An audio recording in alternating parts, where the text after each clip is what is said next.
Hello and welcome to the seventh lecture in the Green Schoolyard Lecture Series.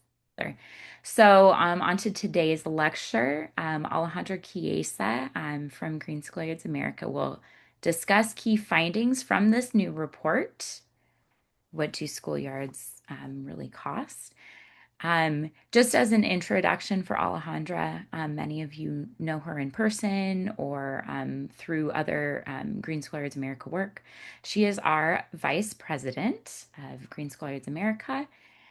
She provides strategic leadership to develop and implement emerging and future programs with school districts, public agencies, nonprofit partners. Um, Also collaborative efforts to bring the schoolyard movement to scale. And she oversees our expanding work in California. Um, Prior to joining Green Schoolyards America, she led the Bay Area program at the Trust for Public Land for over a decade, where she worked extensively with communities of color in the Bay Area to launch initiatives, secure funding, develop parks and open spaces to advance park and health equity. She was instrumental in launching and implementing the Oakland Living Schoolyards Initiative, which is something that we refer to often, and we give that example to many other school districts wanting to further this work. That was a partnership between the Oakland Unified School District, Green Schoolyards America, and Trust for Public Land to help transform asphalt playgrounds into green spaces for students and their communities. And lastly, I just want to share that her passion focuses on advancing green space equity and access to nature with the goal of improving health and climate resilience.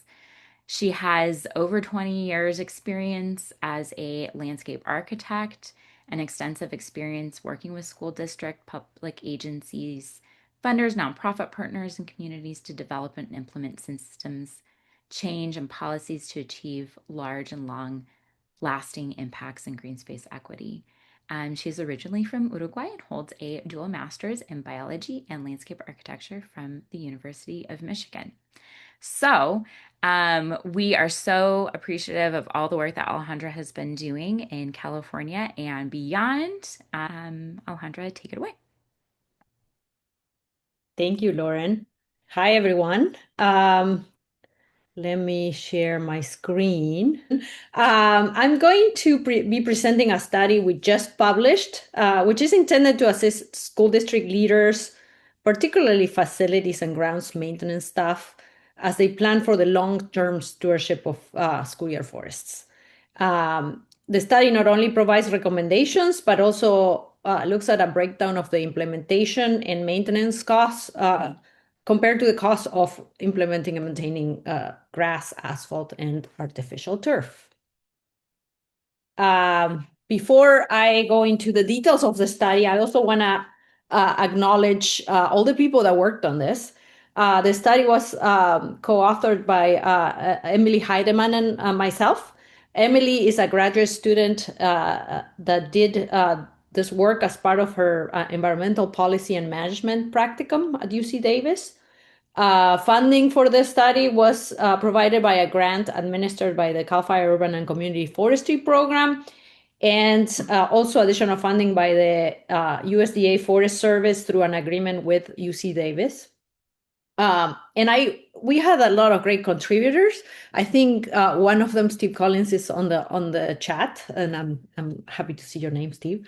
But contributors included researchers, Bevan Aschenmiller, Associate Professor of Environmental Economics at Occidental College, Alessandro Sola, Associate Professor in Plant Sciences at UC Davis, Matt Ritter, Professor in Biological Sciences at Cal Poly San Luis Obispo, May Reed Marr, she's also at Cal Poly San Luis Obispo, Lara Roman, research ecologist at the Pacific Southwest Research Station with the Forest Service, and Natalie Van Dorn, research urban ecologist also with the Forest Service, and Jen Joost, associate professor in biological sciences at Cal Poly. In addition, we had great contributions by school district facilities leader Steve Collins, who's the facilities maintenance manager at Berkeley Unified, and Brian Montes, who's the former grounds maintenance supervisor at Rialto Unified School District. We also had input from contractors and consultants, Ann Fankner, a certified arborist, urban forestry consultant with Davie Resource Group, Michael Science and Jesse Salazar, both lead their own construction companies and work with us in a couple projects.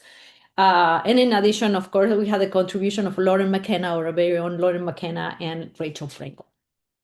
So why did we do this? Well, we've been trying to understand what the barriers to school greening are, and implementation and maintenance costs have been cited as major barriers in scaling forest forests, the reason why we can't do this at every school.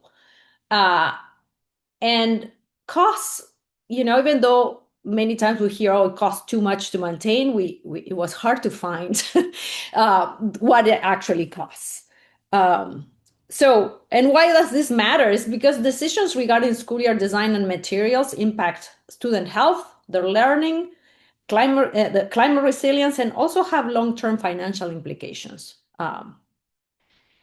So we were trying to kind of compare apples to apples.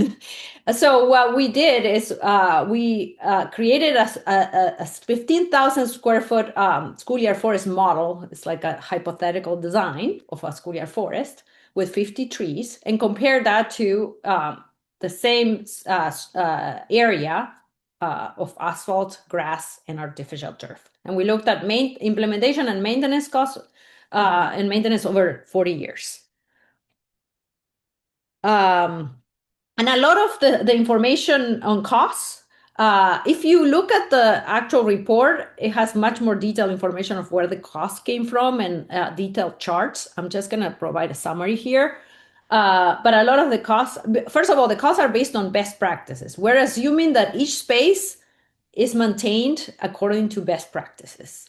Obviously, it costs less if you don't do anything, but we assume that best practices are followed. And a cost came from those interviewed in the study, all the contributors. And in addition, it relies heavily on two recently built, newly planted schoolyard forests that we did as pilot projects for our initiative. One is in Los Angeles and one in Sacramento. And the numbers came obviously from the projects and the contractors that worked on those projects. So a little more information about this schoolyard forest model design. Again, it's based on the pilots that we implemented, similar size. We assume 50 trees, a mix of large, medium, and small trees. It includes an irrigation system. It includes 3 inches of mulch throughout, a few decomposed granite pathways, and a few logs, stumps, and boulders. So it's a very basic design. A few assumptions I want to mention are that we are starting from the same baseline for each comparison, right? We're assuming that there's a 15,000 square foot flat and paved area that only requires minor soil preparation. So we are not looking at, okay, if you have to remove a lot of asphalt or remediate soil or any of that. We also excluded edge treatments like concrete bands, fences, redwood headers, all those things we excluded from the study, so they're not included in any of the calculations for any of the treatments. We also excluded demolition and offal of large quantities of soil. And we also assumed higher soft costs, and I'll explain in a little bit what soft costs mean, but we explained higher soft costs for schoolyard forests to account for the community engagement and, more design that is required for that.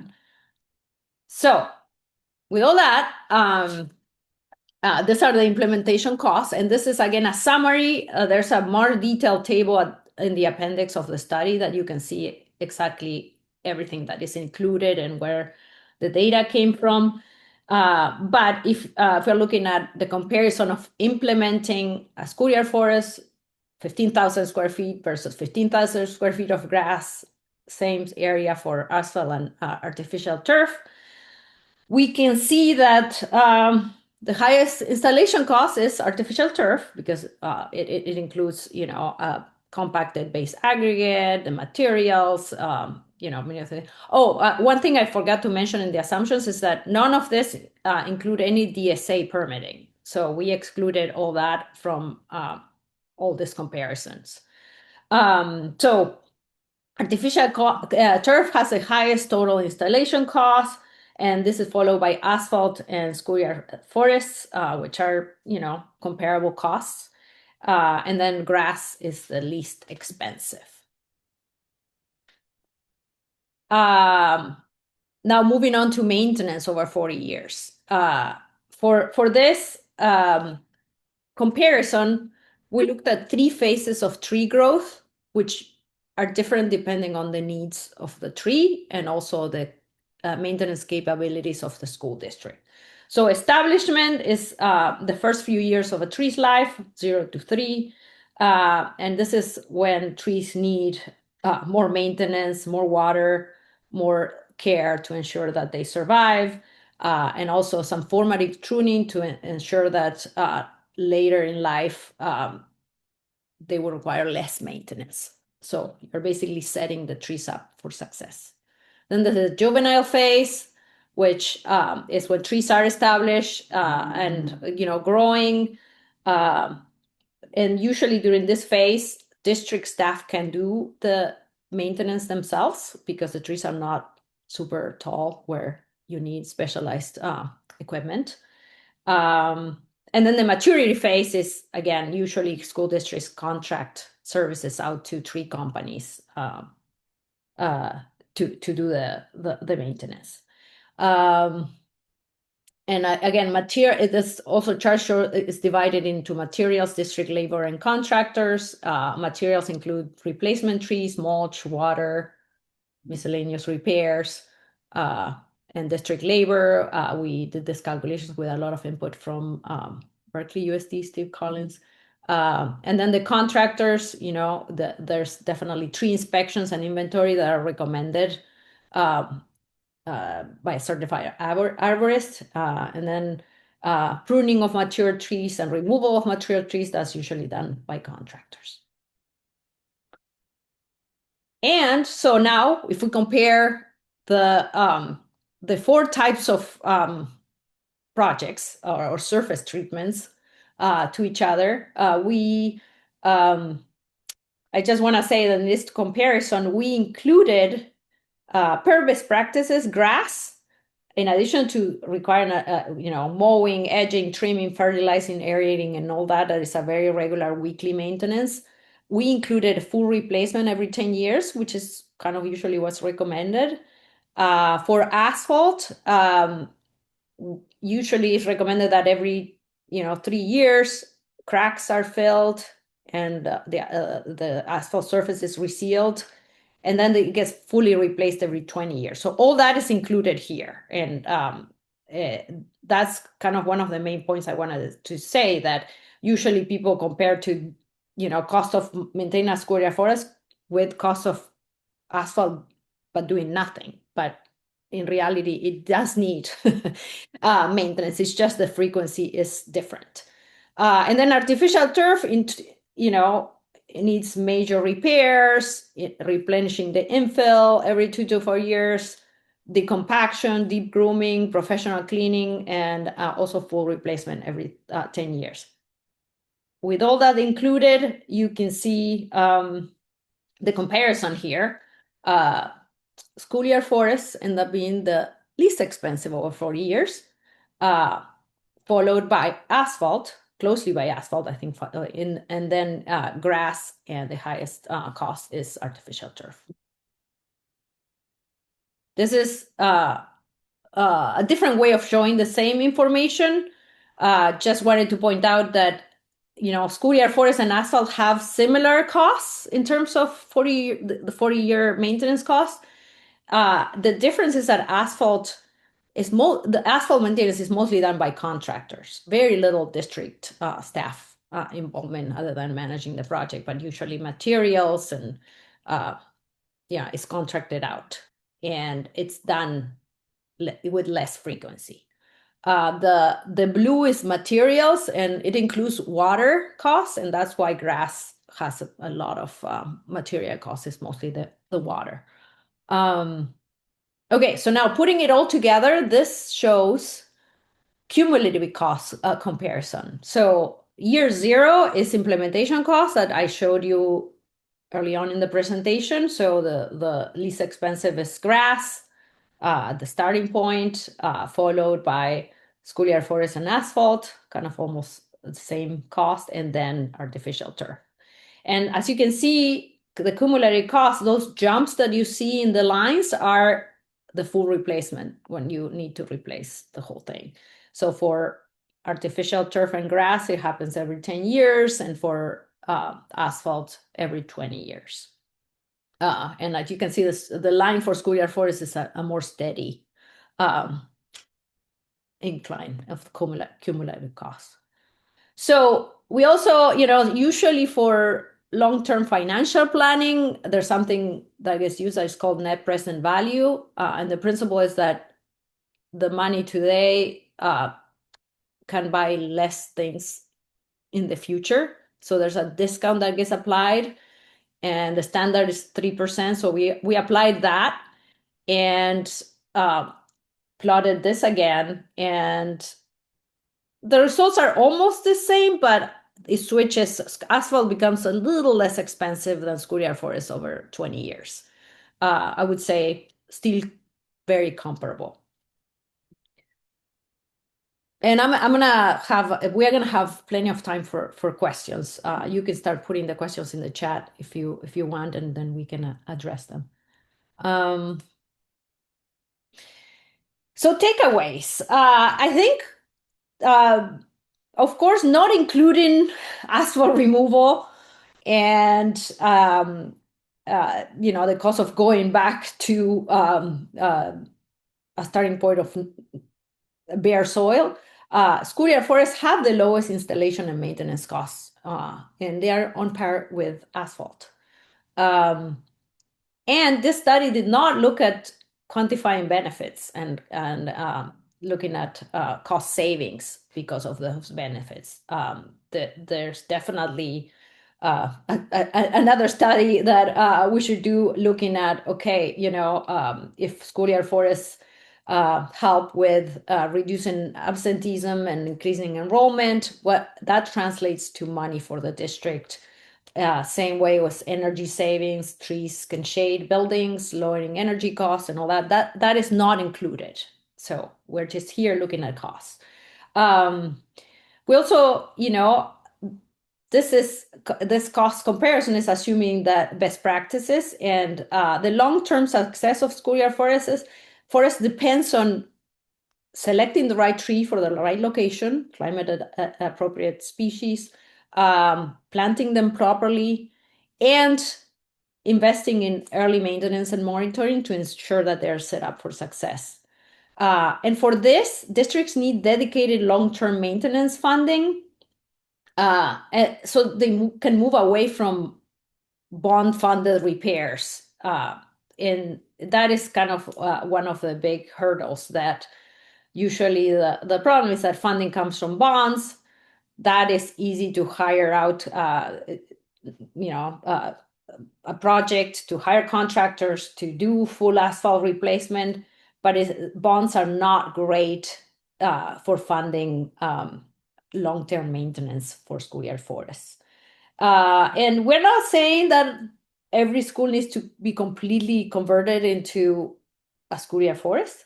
But what we're saying is that grass, asphalt, and artificial turf should be used intentionally and sparingly. And right now they are mostly the default choices, which hopefully we're working towards changing that. So with that being said, again, I want to say thank you to all the folks that contributed, and I want to open it up for questions. Absolutely. Thank you so much, Ale. That was a very brief overview of a report that took a lot of energy and labor and time and collaboration. If any of you have opened the document, the appendix is full of so much detail. So I'm sure some of you are looking forward to chewing on some of those details, and maybe some more questions will come up, and we welcome them because we want this to be a useful tool to you all and helpful for uh, providing rationale for doing this work in your own communities. Okay, so a few questions. This is kind of lower hanging fruit, Ollie. So we'll start here, and then someone has a little more complicated question. Yeah. Um, Someone is asking about species of the trees that we looked at for this study. Are we assuming that they're all the same species? We know it's a mix of small, medium, and large, a mix of species, natives. I can answer that, but I'll let Yeah, you go ahead, Lauren. You did this. share. So I just put the slide. The legend is a little small, but you can see. Yeah. Sure. So we used a tree palette example for this based off of our pilot project that we did in Los Angeles. And it is a mix of species that are all climate adapted. So we do have for at least for California, we have a climate adapted tree list, species list. And these are trees that are going to survive higher heat, extreme heat in the future. It's based off the sunset zones. And that list does include mostly native trees, but also a number of non-native trees that are pretty common in schools and have additional benefits for being on school campuses. So, in a moment, I'll plug that into the chat and you can take a look at that. But yes, it is assuming a mix of species. Also thinking about tree lifespan, you don't want to have to plant all the same tree and then either they get a disease and they all die or their lifespan ends all at the same Yeah. time. So having some large, medium, and small ensures that you have some quicker shade rather than waiting for saplings to grow up to provide the shade, also the lifespan. Yeah, and Um, and just specifically, if you look at the slide, there's the number and the species that we included. I don't know if the legend may be too small, but there's Quercus lobata, uh, Valley Celtis occidentalis, Hackberry arbutus marina, uh, Leonanthamus floribundus, I can't pronounce that, and Cercis occidentalis. So yeah, and then the logs, stumps, boulders. Yeah, let us know. I think in the report it's probably more clear. and we do recognize that there's a lot that this report does not include, like Ale said, about all of the both the co-benefits of having spaces like this and how that affects costs, but also the costs Savings. Yeah. associated with absenteeism, but also people are talking about the reality of the chemicals in asphalt and artificial turf, etc. Yes, we're aware that some of those costs are not included in this report. Um, Priya is asking, how does the analysis consider the average life cycle of an average U.S. school? Hmm. Also, the cost estimated within a specific ecological region of California. I'd have to think about that. Okay. But yeah, the average lifespan of a school. I mean, we didn't look at lifespan of a school, if that's the question. I think that's kind of in this day and age where public schools are closing. Yeah, that's a separate challenge and a big challenge, because if you plant trees and invest all this money uh, and the school gets closed, it's a big impact. So I know that it's less of an investment if you start with grass, for example. But yeah, we did not consider that. And this is 40 years. Another thing that I wanted to say is that schoolyard, trees can provide benefits way beyond 40 years. We just stopped at 40 years. But you could keep going, and some trees could live 80 whatever years if they're well cared for, and the benefits actually continue to increase until there's a certain point where trees are aging and may need to be removed. Yes. And we know that there's a lot of schools that have portables, which have now become like permanent structures.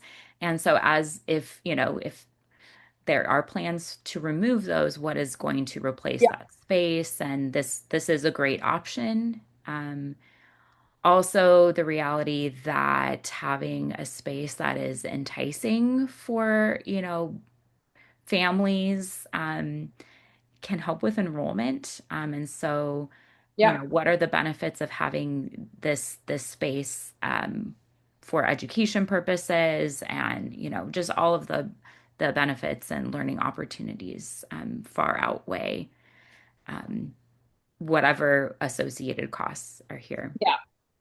Um, I want to add one thing, Lauren, to yeah, what I said. I think the question about planning, long-term planning, uh, it is super important to spend the time in the planning phase to locate the forests or the trees in a place where there's no planned future expansion, or it's not going to conflict with utilities.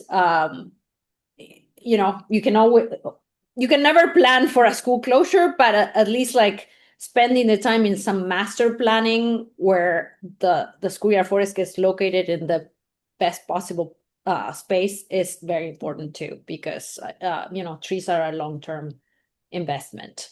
And I think sometimes it's tempting to rush and plant a tree, but spending the time ensuring that it's not going to conflict with utilities or future plans is important. yes. Um, let's see. Yeah, I think we do encourage you to share this with um, your school board. Absolutely. Um, so I know that this is also kind of a complicated question, and it's not that we don't have resources on this, it's just not listed in this report. But any additional information or data on cost savings of energy, heat, ecosystem services, um, or maybe somewhere we can point people. Um, yeah, we started looking at that and realized that it will take way more time and research effort to get to numbers that you could really feel sure about. I mean, there's the iTree that calculates some benefits of trees. Um, uh, the only thing is that I think those are super conservative. So they don't look at health benefits and learning benefits. They look at some certain ecosystem services, and I always feel like it's yeah. Thank you, Lauren.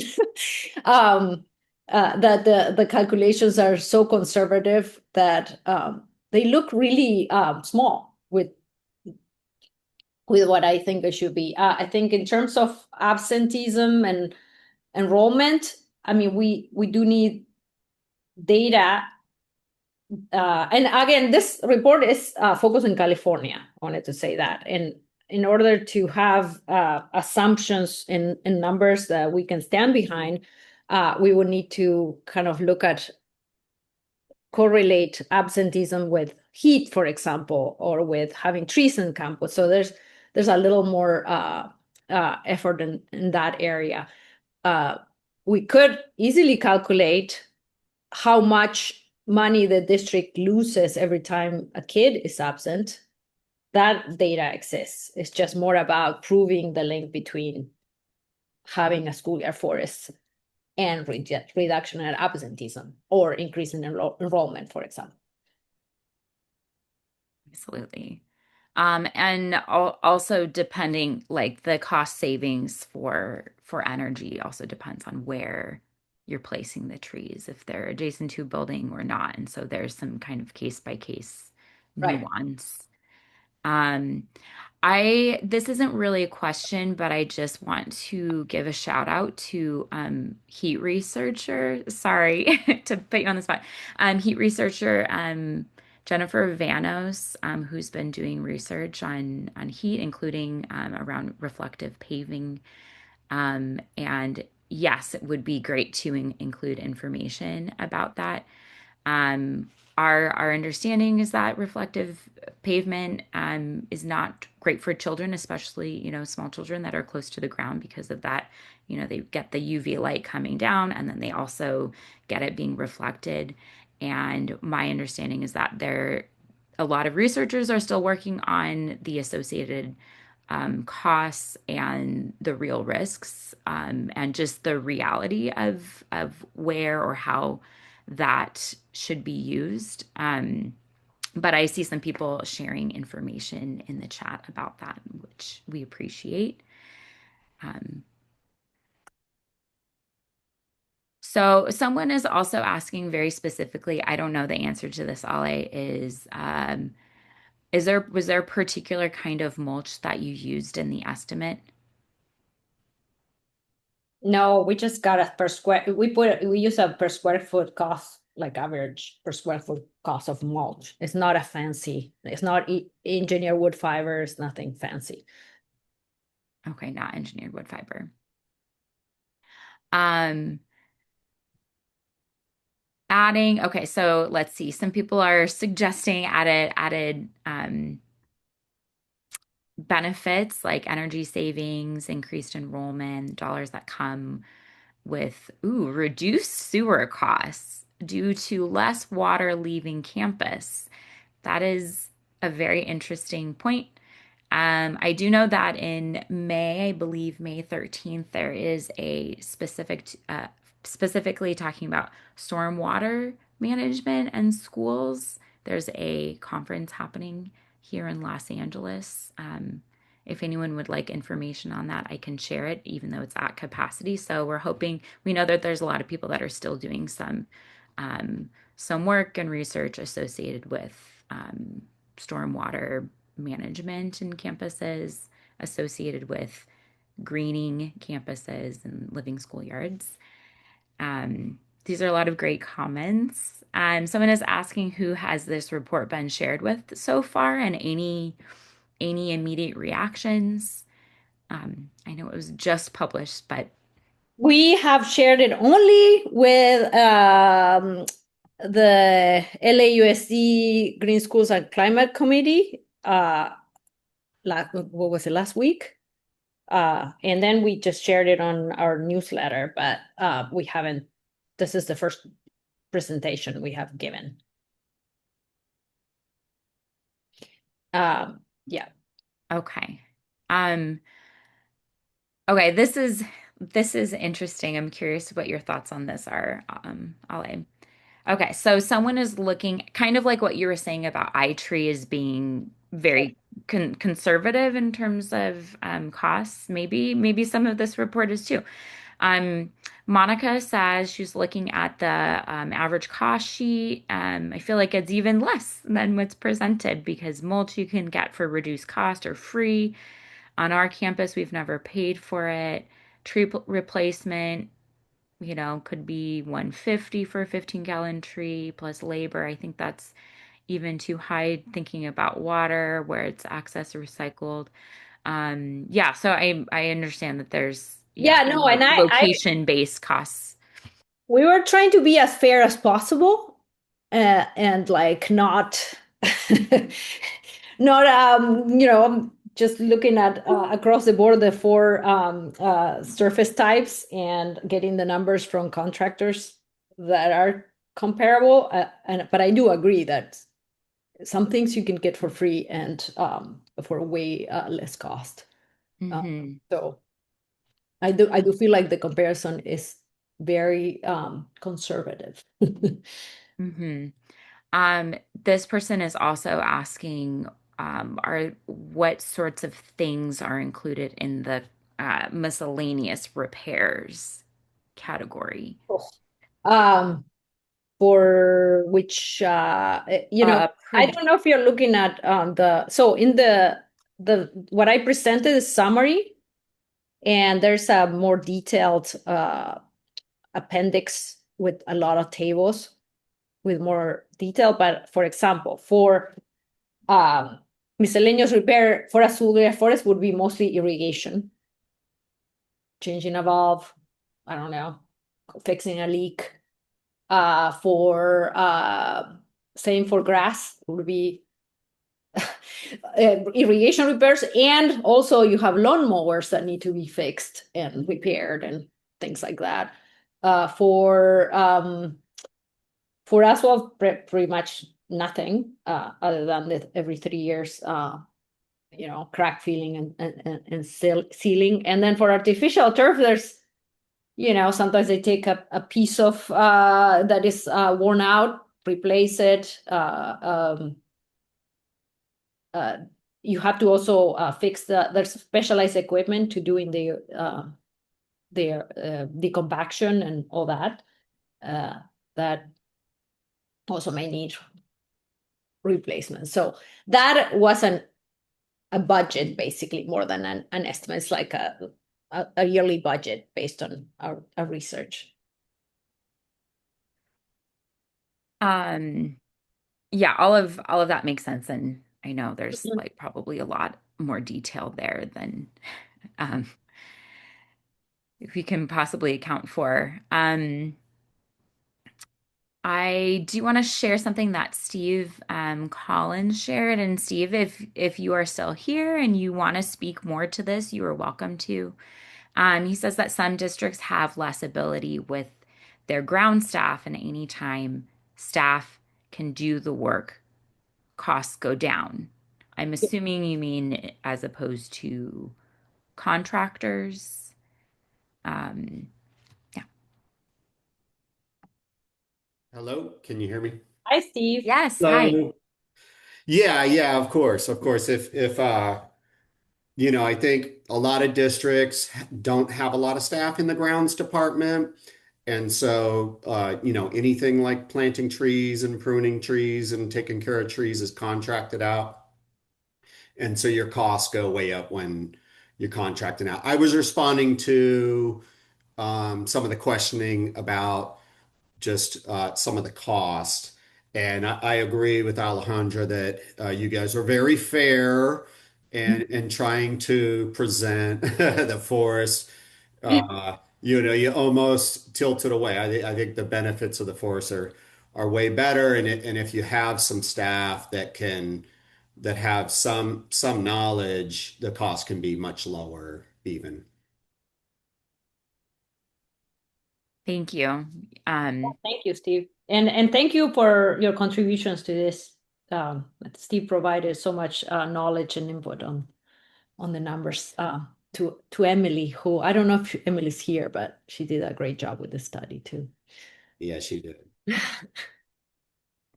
and maybe, yeah, maybe this is a question for either of you. Um, was there any pest control research included on this in terms of maintenance? No, I think we for Well, someone's asking specifically between grass and trees. So turf versus forests. But that's a um, great idea. I don't believe we included putting herbicides in any of them. So the what is included is all listed there, but I think we did not account for herbicides, which Mm-hmm.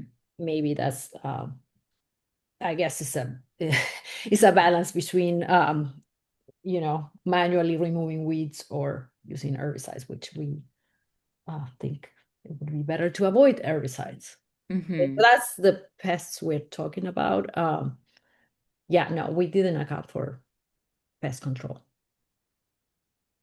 Okay. Let's see. Kind of just briefly, I'm usually a little more organized with my questions, but you ha all have so many of them. So I'm just going through the list. Just to return momentarily to Jennifer Vanos, who has done some research on reflective paving. She says that she's glad it's not being used in playgrounds as much, et cetera, and there's more research that needs to be done. And in cities, they often pay 3 times more for it than normal asphalt seal. So that sounds like also a great argument for instead of sealing asphalt, replacing and putting in nature play, schoolyard forests, etc., natural materials. Um, did you include any research on rubber mulch or rubber surfaces? No, no. Okay. Yeah, we could include it in the next version, but yeah, we did not. It's only those four surface types that we looked at. Okay. Um, and then suburban, urban, inner city, was that a factor?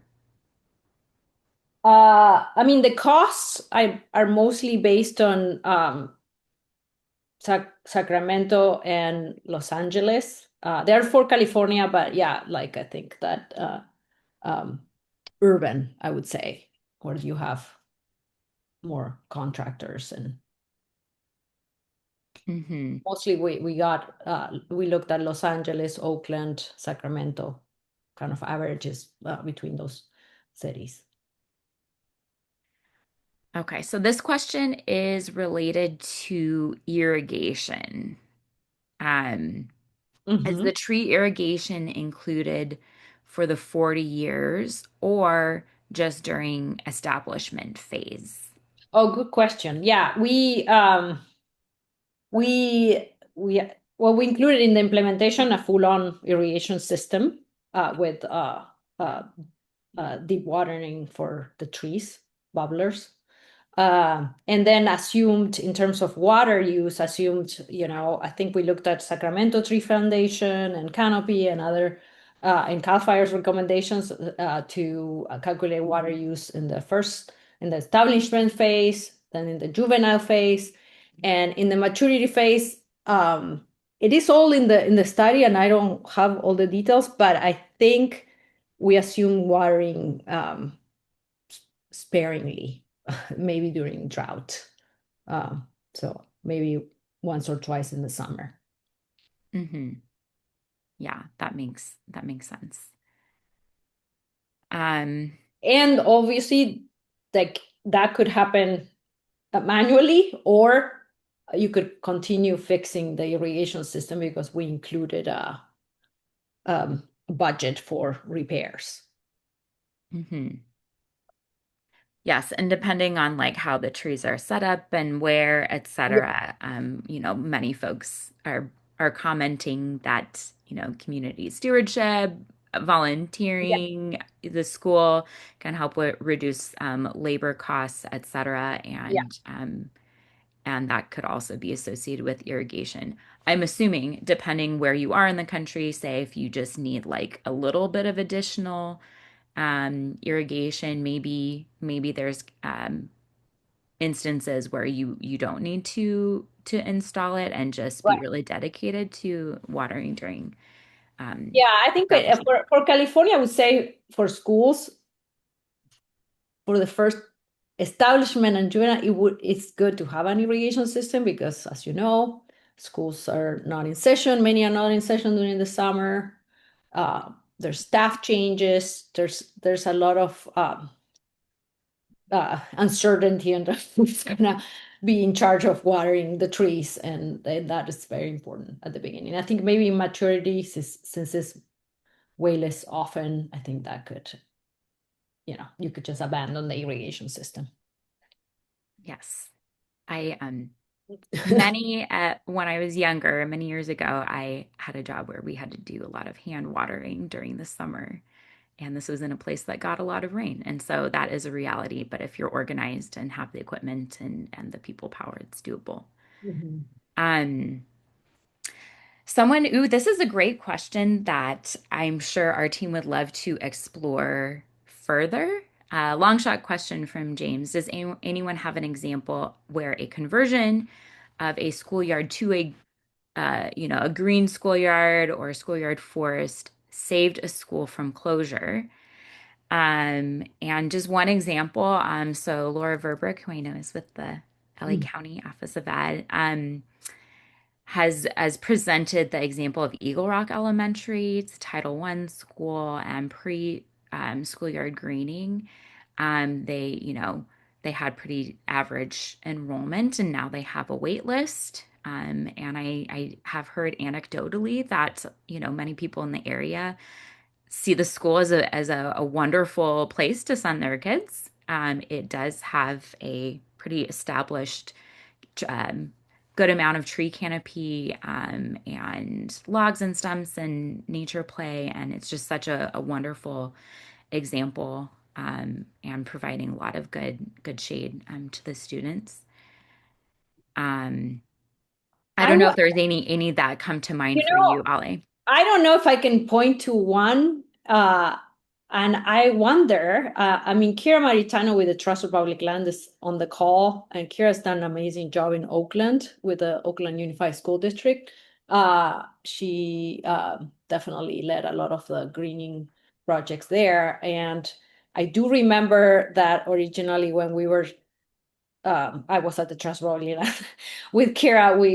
When we were selecting the pilots, I mean that the district was going through school closures right after we selected the set of schools that were going to be the pilots for the Oakland Living School Years Initiative, and those were not closed. I don't know if it's a consequence of having, those slated to be greened and or recently greened. But I don't know if there's any other examples in Oakland that we can point to. Um, Kira, feel free to add a comment on in the chat. But yes, it would be great if anybody has examples to cite. Great, that would be good data to have. Yes, Melody saying a case study on that school would be great. Um, I'm not sure if she's referring to Eagle Rock or another school. Yes. Someone is also sharing about Denver public schools. They credit schoolyard greening plans with successful bond passage as well as increased enrollment. Wow, that would also be awesome to hear more detail about that and use as a way to encourage other schools to do the same. Yeah, so actually, this is actually a very interesting conversation. If people have, heard about similar things like this, we would love to hear it. You can email us. I believe the email is info@greenschoolyards.org. Or, you can contact us a variety of ways. We would love to highlight those instances. Um, do you plan to share this report, the Green Schoolyards Community of Practice? We will definitely share a link to that. However, if there is some desire for us to continue this conversation in that particular space, where we would be happy to consider that. So many things. Um, I had a question. It seems like there's a lot of really great comments. Really appreciate everyone's participation in this. I know folks are asking about different climate zones, East Coast. This is just focused, like Alejandra said, mostly California. Um, but we know that there's so much more research to do. Um, so I think maybe a place to sort of start wrapping up this conversation is given given that this report is just sharing some baseline costs, implementation and maintenance costs of asphalt, artificial turf, grass, as compared with schoolyard forests.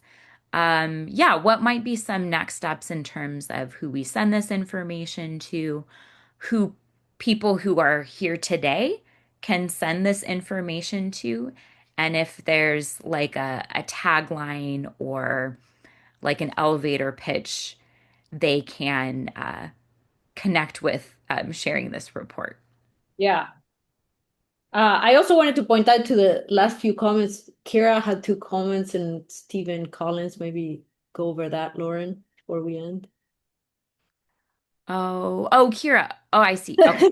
Yes, yeah, navigating the possibility of school site closure is very complex. Generally speaking, I do think these projects can help improve enrollment and help keep schools open. It's also critical to be open and honest. Um, Dialogue with school district administration about site selection. Absolutely. Yeah. Like we would hope to see this at every school, but yeah, being strategic about which schools to prioritize. Absolutely. And given how affordable these projects are and how many benefits they offer, the school closure possibility should not preclude them. Absolutely. Um, and then Steve is sharing Green Schoolyards is a great way to sell a bond because the communities are very engaged in that conversation. Um, where it's hot. You may also be able to sell a maintenance parcel tax with that. I don't know if you have anything more you want to share about that, Steve. Yes. And then the suggestion of sending to California School Boards Association to present at their conference. I'm not familiar with that conference, but that sounds like a great idea. Uh, Uh, did you want Go me to ahead, Steve. answer? Yeah, sorry. Yeah, so maintenance funding is probably the biggest hurdle, right?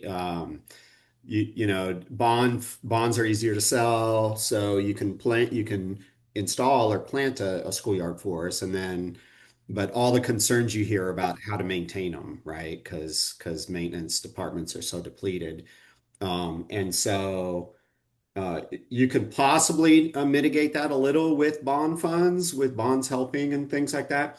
But selling a parcel tax Yeah. to your community along with a bond at the same time for to fund maintenance, which we have in Berkeley, and it is fairly unique here.